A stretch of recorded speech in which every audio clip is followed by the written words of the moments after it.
एक शैतानी रूह जो ना सिर्फ एक फिल्म का हिस्सा थी बल्कि असल जिंदगी में भी उसका असर मिलता है। क्या व्लैक सिर्फ हॉलीवुड की इमेजिनेशन थी या असल जिंदगी में भी वो एक शैतान था जो एक इंसानी रूह का शिकार करता था।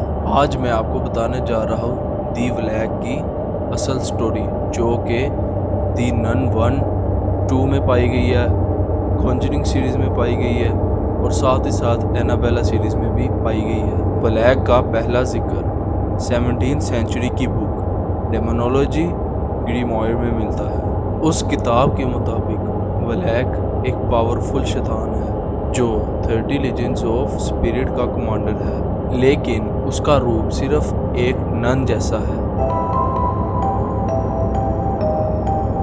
किताबें बताती है कि व्लैक एक छोटे बच्चे के रूप में आता है जो 2 अजगरों पर सवार होता है, लेकिन उसके इरादे शैतानी, खूनी और रूह खींचने वाले हैं।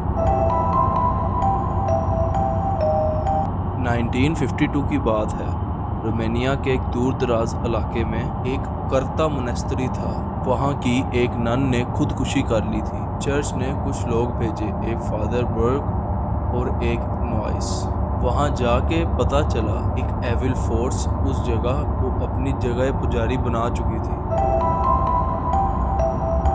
लोग कहते हैं कि वहाँ का दरवाज़ा सीधा जहन्नम तक जाता है और उस दरवाजे से व्लैक निकला था। फादर बर्क ने देखा कि उनके आसपास एक कौवे जैसी आंखें उन्हें घूर रही है और फादर के साथ जो नवाइस था वो पोसेस होना शुरू हो गया था। क्रॉस उल्टे होने लगे, लैटिन लैंग्वेज में आवाज़ें आना शुरू हो गई थी। एक नन का चेहरा बिना आंखों के सामने से बार बार आ जा रहा था और फिर व्लैक का रूप एक ब्लैक वेल में छुपी शैतानी नन जिसकी आंखों में और मुस्कुराहटों में अंधेरा था। ब्लैक ने फादर के साथ जो नवाइस था उससे कहा, तू भी मेरा बनेगा, एक खाली जिस्म जिसमें मैं समा सकूं।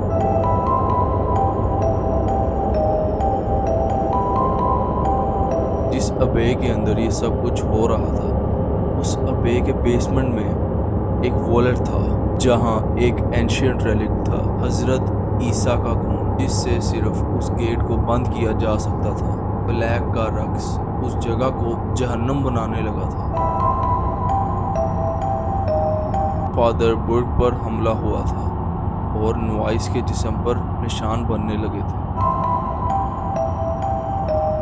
और नवाइस के जिस्म पर व्लैक की शैडो उतरने लगी थी। नवाइस ने वो रेलिक जो उन्हें बेसमेंट के वॉलेट से मिला था अपने मुंह में रख लिया और व्लैक के मुंह पर थूक दिया। खून उस शैतान के अंदर चला गया और वो चीखता हुआ पानी में डूब गया। आप सोच रहे होंगे व्लैक खत्म हो गया होगा, लेकिन ऐसा नहीं है। उस ही फिल्म के एंड में रिवील होता है कि व्लैक ने एक शख्स के जरिए दुनिया में वापस कदम रखा। वो शख्स एक फ्रेंच आदमी था जिसका नाम था मोरिस, जिस पर नॉइस ने सोचा था कि वो सेफ है, लेकिन उसकी आंखों के नीचे व्लैक का इन्वर्टेड क्रॉस दिखाई दिया। इन सब के कुछ साल बाद एडोर लोरे ने एक एक्सोर्सिज्म किया और उस वक्त पहली दफ़ा व्लैक का नाम सामने आया। जो लोग समझते हैं कि व्लैक सिर्फ एक फिल्म का करैक्टर है, उन्हें पता होना चाहिए डिक्शनरी इन्फर्नल और द गोइटिया में व्लैक का जिक्र है। वो एक प्रेसिडेंट ऑफ हेल है जो भूलते हुए डेड स्पिरिट्स को जगाता है और उनका करीबी रिश्तेदार बनके उनका काम निकालता है। कई ओकुल्टिस्ट्स कहते हैं व्लैक एक सबसे खतरनाक रूहों की बादशाह है। लॉरेन वॉरेन कहती थी, मुझे सबसे ज़्यादा डर एक शैतानी रूह से लगता है और उसका नाम है व्लैक।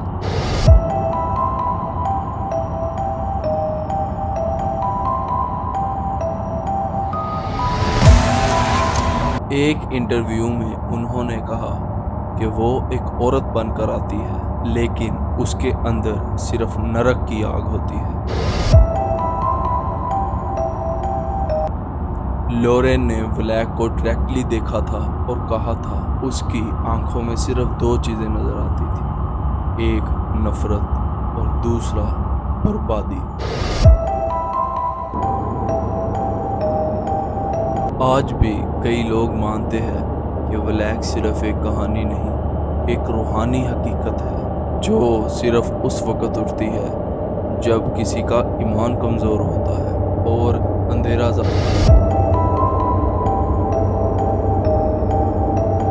अब अगर आप अगली दफ़ा किसी शैडो को वेल में देखें तो दुआ ज़रूर पढ़िएगा, क्या पता ब्लैक आपका नाम ले रहा हो। अगर आपको ये वीडियो पसंद आई हो तो चैनल को ज़रूर सब्सक्राइब करें, बेल आइकन दबाएं, एक प्यारा सा कमेंट करें। लेकिन याद रहे, जो आपको नहीं दिख रहा होता वो आपको देख ज़रूर रहा होता है।